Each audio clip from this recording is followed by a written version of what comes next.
OSCR stock analysis and price predictions for Thursday. Is it a buy or not? Watch this brief short 1-minute video till the end to find out. Look, I'm the only person in this space with an actual track record of 44,000 videos and 5 years of experience, all documented. So I've seen what's working for me and what's not, especially with OSCR. I mean, I'm here to tell you that I'm looking to buy.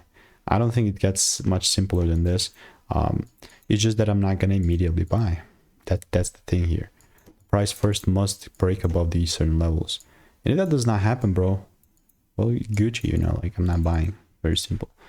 I mean, OSCR related, I already got about 8 results here as well, so really nothing that I'll be forcing randomly.